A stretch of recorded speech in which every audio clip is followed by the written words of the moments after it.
ప్రభునందు మరణాత విశ్వాస సమాజం అనే ఈ టీవీ కార్యక్రమానికి కూడి వచ్చిన బిడ్డలందరికీ ప్రభు అయిన యేసుక్రీస్తు నామములో వందనములు. దేవుడు మిమ్మును మీ కుటుంబాల్ని దీవించి ఆశీర్వదించునుగాక.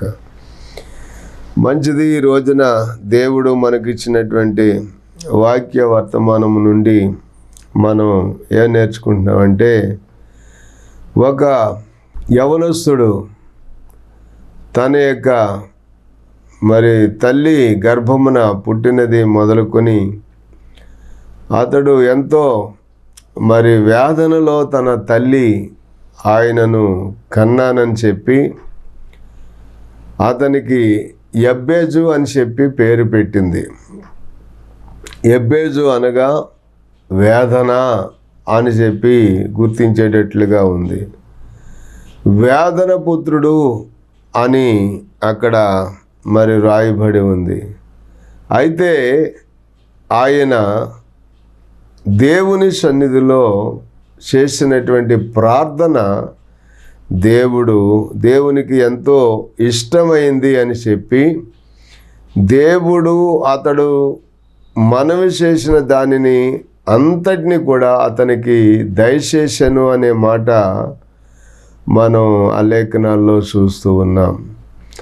చూడండి, మనం 1 దినవృత్తాంతాల గ్రంథము 4వ అధ్యాయము 9వ వచనం దగ్గర నుంచి మనం చదివినట్లయితే, యబ్బేజు తన సహోదరులందరికంటే ఘనము పొందినవాడై ఉండెను అనే మాట మనం చూస్తున్నాం. అయితే వేదన పడి నేను ఇతని కంటినని అతని తల్లి అతనికి యబ్బేజు అని చెప్పి పేరు పెట్టింది అని చెప్పి రాయబడి ఉంది. యబ్బేజు అనగా వేదన పుత్రుడు అనే మాట ఇక్కడ దానికి అర్థం వచ్చేటట్లుగా చెబుతూ ఉన్నారు. అయితే యబ్బేజు పుట్టినప్పుడు తల్లిని చాలా బాధ కలిగించిన వాడిగా ఉన్నాడు. కానీ అయితే ఆ పుట్టుక తర్వాత అతడు దేవునిని ఎంతో సంతోషపరిచిన వాడుగా, దేవునికి సంతోషము కలిగించి దేవుని సన్నిధిలో జీవించినప్పుడు అతడు ఎంతో సంతృప్తిగా జీవించినట్లుగా, దేవునికి ఆశీర్వాదాలు దీవెనలు పొందినటువంటి వ్యక్తిగా తన సహోదరులందరిలోని కంటే అతడు ఘనత పొందిన వాడిగా దేవుని యొక్క వాక్యంలో చూస్తూ ఉన్నాం. అందుకనే ప్రియమైన దేవుని బిడ్డలారా, ఇక్కడ మనం గమనిస్తే చాలాసార్లు ఒక్కొక్కళ్ళ జీవితం పుట్టినప్పుడు చాలా వేదనకరంగా ఉంటుంది. కొంతమంది మనం గమనిస్తే వారు నిజంగా పుట్టిన దగ్గర నుంచి కూడా అనేక సంవత్సరాలు చాలా నీరసంతోనూ బలహీనతలతోనూ అనారోగ్యాలతోనూ ఎప్పుడు చూసినా ఆ బలహీనత అనారోగ్యంతో బాధపడేటువంటి బిడ్డగా ఆ తల్లిదండ్రులకు కూడా ఇబ్బంది కలిగించేవారిగా చూస్తూ ఉంటాం.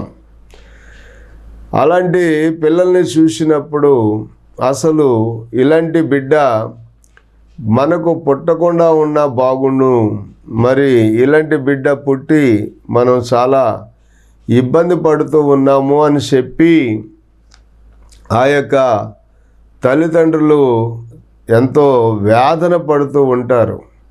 చాలాసార్లు మనము మన ప్రాంతాల్లో కూడా చూస్తూ ఉంటాం కదండి.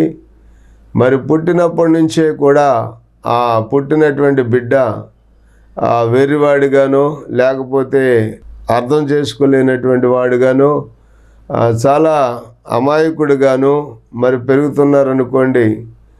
ఆ పిల్లలను చూసినప్పుడు ఆ తల్లిదండ్రులు ఎప్పుడూ కూడా వాళ్ళని చూసి చాలా బాధపడుతూ ఉంటారు, చాలా వేదన చెందుతూ ఉంటారు. ఇలాంటి బిడ్డ అసలు పుట్టకుండా ఉన్నా బాగుండు అనేటువంటి ఆలోచన ఆ తల్లిదండ్రులకు రాక మానదు అని మనం అర్థం చేసుకోవాలి. అయితే దేవుడిచ్చాడు, ఆ బిడ్డలు పుట్టారు.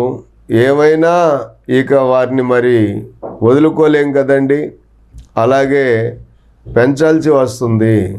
ఈ విషయంలో మనం గమనిస్తే బెనిన్ పట్టణంలో బెన్సన్ అనేటువంటి ఒక మరి దైవ సేవకుడు ఉన్నాడు.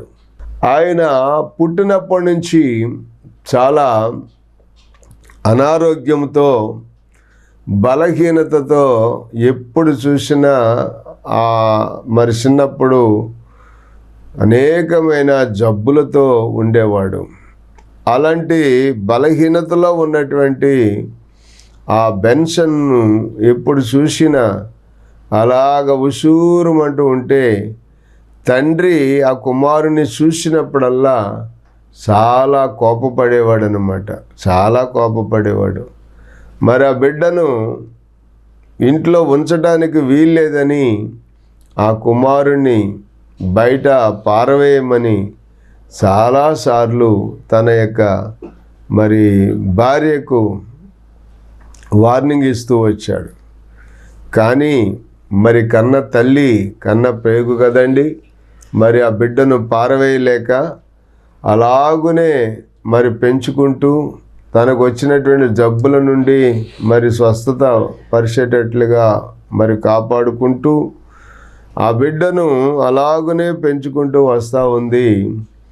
ఒక రోజైతే చాలా గట్టిగా మరి పోరాడి, ఈరోజు నేను మరలా ఇంటికి వచ్చేటప్పటికి ఆ బిడ్డ ఇంట్లో ఉంటే నేను ఊరుకోను అని గట్టిగా గొడవ పెట్టుకుని వెళ్ళాడు ఆ బెన్సన్ యొక్క తండ్రి.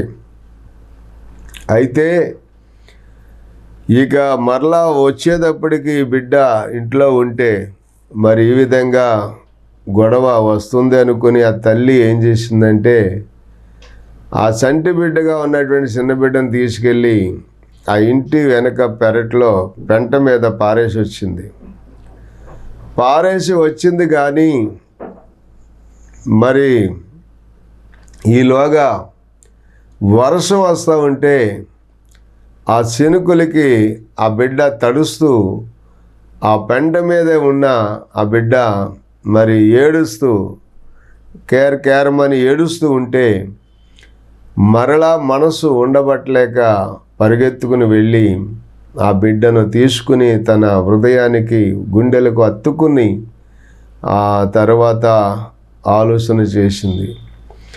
ఏమనంటే ఇంకా ఇక్కడ ఉంటే ఈ బిడ్డను మరి నా భర్త బ్రతకనివ్వడు, అలాగని చెప్పి బిడ్డతో ఉంటే నన్ను కూడా ఇక్కడ బ్రతకనిచ్చేలాగా లేడు అని చెప్పి ఆ బిడ్డను తీసుకుని తన యొక్క పుట్టింటికి వెళ్ళిపోయింది. అక్కడ మరి ఆ బిడ్డను పెంచుకుంటూ వచ్చింది. మరి అక్కడ కొన్నాళ్ళు పెరిగిన తర్వాత బిడ్డ పెద్దవాడై ప్రయోజకుడవుతూ ఒకసారి చర్చిలో ఉన్నటువంటి పాస్టర్ గారు దేవుని వాక్యం చెబుతూ ఉంటే పిల్లలు ఆగతాయితనంగా ఆడుకుంటూ అక్కడ బాల్ని చాలా బలంగా తన్నితే ఆ బాల్ వెళ్ళి మరి చర్చిలో ఉన్నటువంటి పాదరి గారికి తగలాలి, లేక అక్కడ ఉన్నటువంటి మనుషులకు ఎవరికైనా సరే తగిలి వాళ్ళు మరి పడిపోవాలి అన్నట్టుగా ఆ బాల్ని ఆడుకుంటూ గట్టిగా తన్నాడు బెన్సన్ అనే అబ్బాయి. అయితే ఆ బాల్ వెళ్ళి గోడకు తగిలి మరలా తిరిగి వచ్చి అతనికే ఆ గుండెలకు తగిలేసింది. తగిలినప్పుడు అతడు కింద పడి గిజగిజ కొట్టుకుంటూ ఉంటే అప్పుడు ఆ బిడ్డను మరలా తన స్నేహితుల సహాయంతో మరి కొంతమంది అయితే పారిపోయారు, అయితే కొంతమంది ఉన్నారు, వాళ్ళు చర్చిలోంచి వచ్చినటువంటి విశ్వాసుల సహాయంతో ఆ అబ్బాయిని లోపల తీసుకుని వెళ్ళి ఆ అబ్బాయి కొరకు ప్రార్థన చేశారు. దైవ సేవకుడు ప్రార్థన చేశాడు. ప్రార్థన చేసినప్పుడు సంఘమంతా ప్రార్థించినప్పుడు ఆయన మరి బాగుపడ్డాడు, మేలుకున్నాడు. తర్వాత ఆయనకి ఒక ఆశ్చర్యకరమైన ఆలోచన వచ్చింది. నేను కదా ఈ పాద్రి గారినో లేక ఇక్కడ ఉన్నటువంటి వారినో మరి తగలాలని చెప్పి నేను ఈ విధంగా తన్నాను. అది మరలా తిరిగి వచ్చి నాకే తగిలింది. అయినప్పటికీ కూడా నన్ను ప్రేమించి ఇంతగా నా కొరకు ప్రార్థన చేసినటువంటి ఈ దైవ సేవకుడు, వారితో కూడా ఉన్నటువంటి వారు నా కొరకు ఇంతగా నన్ను ప్రేమించారంటే ఈ దేవుడు ఎంత గొప్పవాడో తెలుసుకోవాలని ఆలోచన వచ్చింది. ఆ తరువాత వాళ్ళ స్నేహితులు అన్నారు, ఒరే నువ్వు బాగుపడ్డావు కదా, వచ్చేసి మనం వెళ్ళిపోదాం, మరలా మనం ఆడుకుందాం అని చెప్పి అంటే ఇక అప్పుడే చెప్పాడు, నేను రానురా, మీరు వెళ్ళిపోండి, నేను ఇక ఈ పాద్రి గారితో ఉంటానని చెప్పి ఆయన అప్పుడే నిర్ణయం తీసుకున్నాడు. ఇక అక్కడి నుంచి క్రమక్రమంగా దేవుని సన్నిధిలో, దేవుని చేతిలో బలమైనటువంటి సాధనంగా మరి వాడబడుతూ వచ్చాడు బెన్సన్. చివరికి ఆయన పరిశుద్ధాత్మను పొందినవాడై మరి అనేక వేల మందిని దేవుని యొద్దకు నడిపించేటువంటి బలమైన సాధనంగా దేవుడు ఆయన్ని వాడుకున్నాడు. హల్లెలూయా. ఎందుకు ఈ మాటను మనం మరి చెప్పుకుంటున్నామంటే, అతను పుట్టినప్పుడు చాలా వేదనతో పుట్టాడు. ఆ పుట్టినప్పుడు ఆ తల్లి వేదన పడి ఆ తల్లి బిడ్డను కన్నది. ఆ పెంచేటప్పుడు కూడా చాలా వేదనతోనే ఆ బిడ్డను పెంచింది. కానీ దేవుడు ఆ బిడ్డను బాగు చేశాడు. ఆయన మరి బెనిన్ని పట్టణంలో అనేక వేల లక్షల మంది ప్రజలకు ఆశీర్వాదకరంగా దేవుడు అతన్ని మార్చి బలమైన సాధనంగా వాడుకున్నాడు. ప్రియమైన దేవుని బిడ్డలారా, అలాగే మన ప్రారంభం కొంచెం బాధాకరంగా ఉండొచ్చేమో కానీ మనం పుట్టిన తర్వాత మన దేవుడు మనల్ని ఆయన చేతిలో, ఆయన ప్రణాళికలో మరి వాడుకోవటం ప్రారంభిస్తే, ఆయనకు మహిమకరంగా మనం వాడబడినప్పుడు దేవుడు నిజంగా జీవితంలో మనం ఊహించలేనంత గొప్ప స్థానానికి దేవుడు మనల్ని తీసుకుని వెళతాడు అనటానికి ఏమాత్రం సందేహం లేదు. అందుకనే ఇక్కడ మనం గమనిస్తే ఎబ్బేజు యొక్క జీవితంలో ఆయన తన సహోదరుల కంటే కూడా అతడు ఘనము పొందినవాడుగా, ఘనత పొందినవాడుగా ఉన్నట్లుగా ఈ లేఖనాల్లో మనం చూస్తూ ఉన్నాం. ఎందుకంటే ఆయన 4 అంశాలు ప్రార్థన చేశాడు. ఒకటి, ఆయన ఇశ్రాయేలుల దేవుని గూర్చి మొరపెట్టి ఏమని ప్రార్థన చేశాడంటే, నీవు నిశ్చయముగా నన్ను ఆశీర్వదించు అన్నాడు. మరి దేవుని యొక్క ఆశీర్వాదము కావాలి అని అనుకునేవారు చాలామంది ఉంటారు కదా. దేవుని ఆశీర్వాదం మనకు అవసరం లేదనుకునే వాళ్ళు ఎవరూ ఉండరండి. ఎంత ధనవంతుడికైనా దేవుని ఆశీర్వాదం కావాలి. కాబట్టి దేవుని ఆశీర్వాదం కావాలి అని చెప్పి అడిగినప్పుడు దేవుడే తన ప్రజలతో ఈ విధంగా మాట్లాడి మరి దేవుని ప్రజలను ఆశీర్వదించమని చెప్పిన మాట మనం సంఖ్యాకాండము 6వ అధ్యాయము 22వ వచనం దగ్గర నుంచి మనం చదివితే, యెహోవా మోషేకు ఇలాగూ సెలవిచ్చెను, నీవు అహరోనుతోనూ అతని కుమారులతోనూ ఇలాగనుము, మీరు ఇశ్రాయేలీయులను ఇలాగూ దీవింపవలెను, యెహోవా నిన్ను ఆశీర్వదించి నిన్ను కాపాడునుగాక అని చెప్పాలి.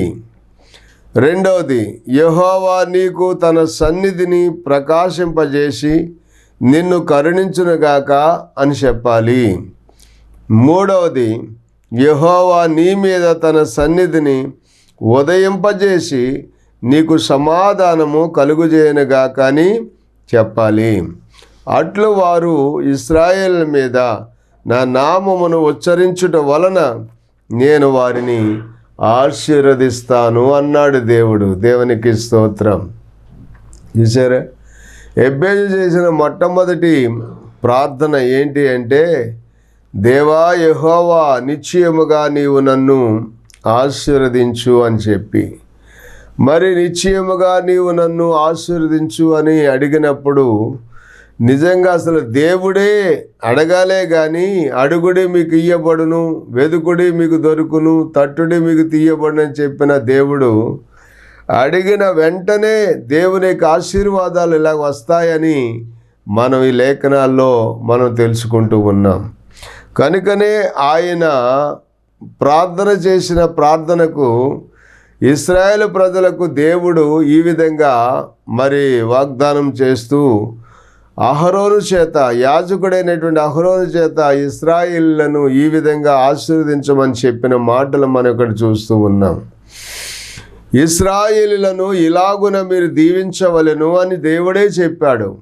యెహోవా నిన్ను ఆశీర్వదించి నిన్ను కాపాడునుగాక అని యెహోవా నీకు తన సన్నిధిని ప్రకాశింపజేసి నిన్ను కరుణించునుగాకని. మూడవది, యెహోవా తన సన్నిధి కాంతి నీ మీద ఉదయింపజేసి నీకు సమాధానము కలుగుజేయనుగాక. అట్లు వారు ఇశ్రాయేళ్ల మీద నా నామమును ఉచ్చరించడం వలన నేను వారిని ఆశీర్వదిస్తాను అన్నాడు. దేవునికి స్తోత్రం. ఇది దేవుని యొక్క ఆశీర్వాదము, తన ప్రజలకు దేవుడిచ్చేటువంటి దీవెనలు అన్నమాట అండి. అలాగనే మనం చూసినట్లయితే మరి మనం దేవుని యొక్క వాక్యంలో గలతీయులకు రాసిన పత్రిక 3వ అధ్యాయము మరి 13-14 వచనాలు మనం చదివినప్పుడు ఆత్మను గూర్చిన వాగ్దానము విశ్వాసము వలన మనకు లభించినట్లు అబ్రహాము పొందినటువంటి ఆశీర్వచనము క్రీస్తు యేసు ద్వారా అన్యజనులకు కలుగుటకై క్రీస్తు మన కోసం శాపమై మనలను ధర్మశాస్త్రం యొక్క శాపము నుండి విమోచించెను. దేవునికి స్తోత్రం. ధర్మశాస్త్రం యొక్క శాపము నుండి ఆయన మనలను విమోచించడానికే క్రీస్తు యేసు మరి లోకంలోనికి శరీరధారిగా వచ్చారు. మరి అలాగే మరి 1 పేతురు పత్రిక 3వ అధ్యాయము 9వ వచనంలో ఏమనుందంటే, అలాగున మరి ఆశీర్వదించిన దేవుడు మీరు ఆశీర్వాదమునకు వారసులగునట్లుగా మీరు పిలువబడితిరి అని పేతురు చెప్తున్నాడు. మీరు ఆశీర్వాదములకు వారసులగటానికి మీరు పిలువబడ్డారు అని చెప్పాడు. అలాగున దేవుని యొక్క వాక్యములో దేవుడు మనల్ని దీవించడానికి, దేవుడు మనల్ని ఆశీర్వదించడానికి ఆయన నిశ్చయముగా మనతో ఉన్నటువంటి దేవుడిగా మనం చూస్తున్నాం. రెండవ మాట ఏంటి అంటే, నిశ్చయముగా నా సరిహద్దులను విశాలపరుచుము అన్నాడు. అదే దేవుడు చెప్తున్న మాట ఏంటంటే 147వ కీర్తన 13వ వచనంలో ఆయన నీ గుమ్మముల గడియలను బలపరిచి ఉన్నాడు, నీ మధ్యను నీ పిల్లలను ఆశీర్వదించి ఉన్నాడు, నీ సరిహద్దులలో సమాధానము కలుగుజేయవాడు ఆయనే, మంచి గోధుమలతో నిన్ను తృప్తిపరుచువాడు ఆయనే అని. చూడండి, మన గుమ్మముల గడియలను ఆయన బలపరుస్తాడట, మన మధ్యన మన పిల్లలను ఆయన ఆశీర్వదిస్తాడట, మరి మన సరిహద్దులలో సమాధానమును కలుగజేసేవాడు ఆయనేనని, మంచి గోధుమలతో మనను తృప్తిపరిచేవాడు ఆయనేనని. ఇంకేది కొదువు లేకుండా దేవుడు దీవించే దేవుడిగా ఉన్నాడు గనుక రెండవ మాటలో నా సరిహద్దులను విశాలపరుచుమని చెప్పి ఎబ్బేజు అడిగినట్లుగా మనం చూస్తూ ఉన్నాం. అలాగనే మరి అబ్రహాము దేవుని సన్నిధిలో ప్రార్థన చేస్తూ వారు లోతు తన సహోదరుడు కుమారుడైనటువంటి లోతు ఆయన మరి దేవుని యొక్క పిలుపునందుకుని బయలుదేరి వెళ్ళినప్పుడు అక్కడ ఏం చూసామంటే వాళ్ళిద్దరికీ కూడా దేవుని మాట ప్రకారంగా వెళ్ళారు కాబట్టి దేవుడు వారిని ఆశీర్వదిస్తే వారిద్దరూ కలిసి నివసించడానికి వీలు లేనంత పశువుల సంపద విస్తారంగా పెరిగిందని చెప్పి దేవుని వాక్యంలో మనం చూస్తూ ఉన్నాం.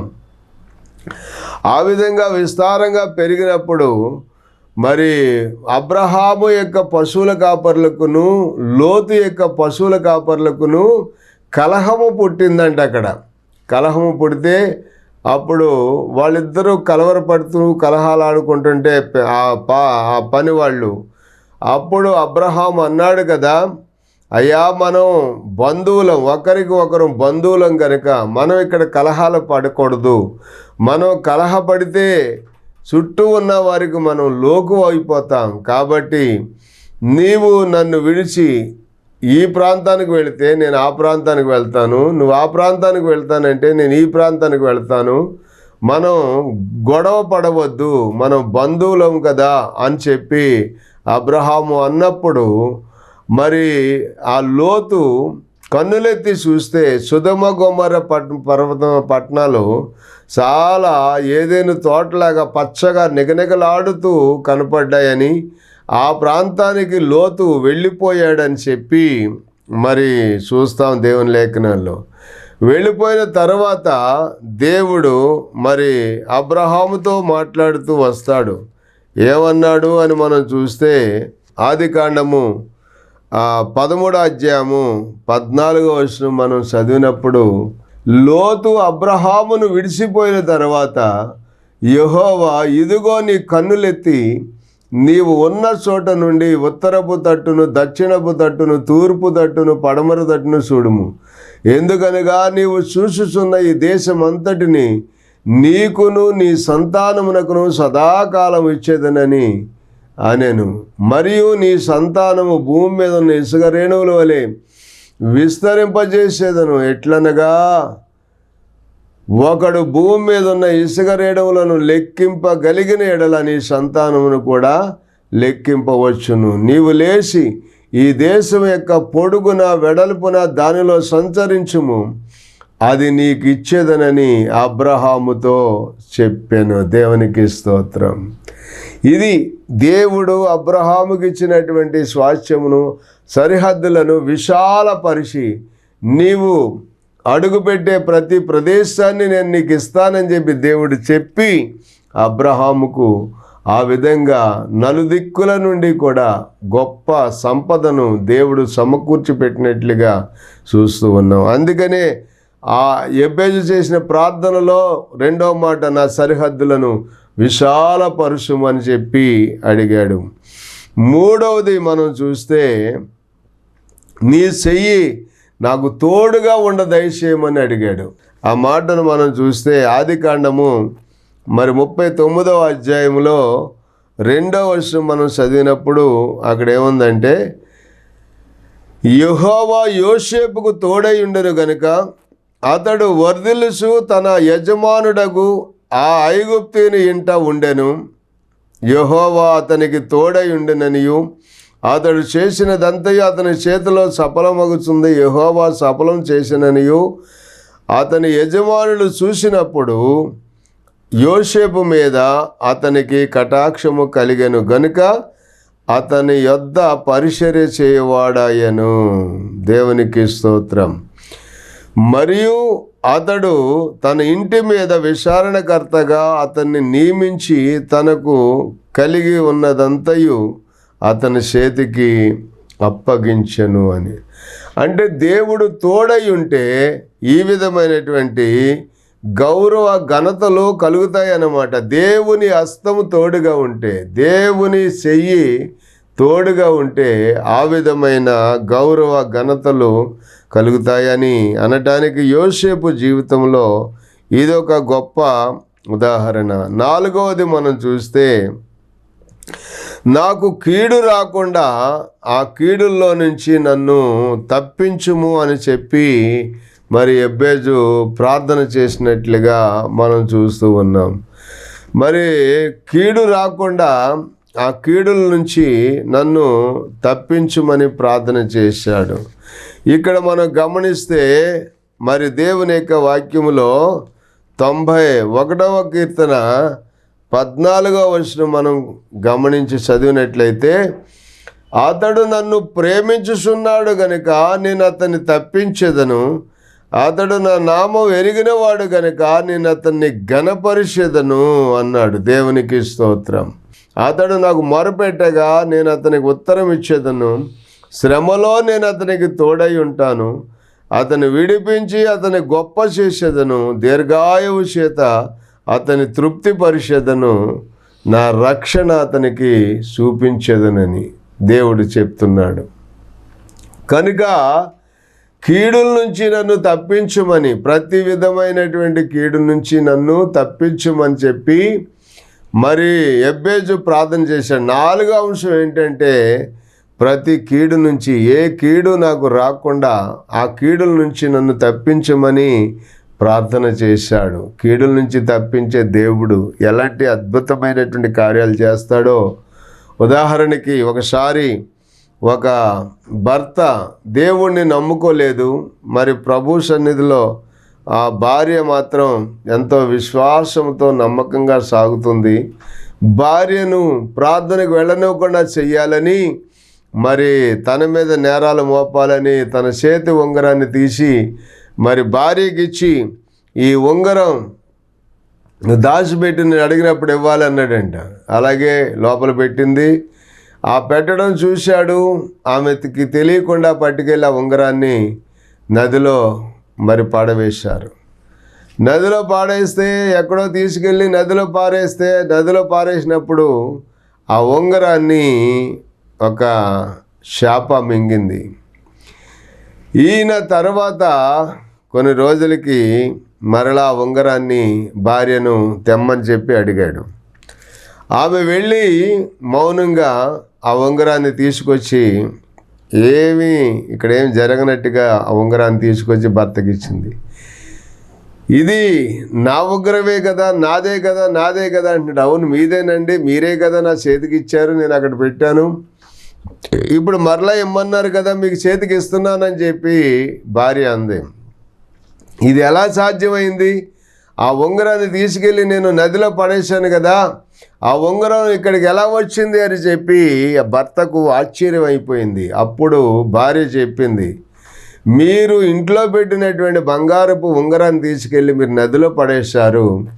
నదిలో పడేసినప్పుడు అక్కడ ఒక శాప దాన్ని మింగింది.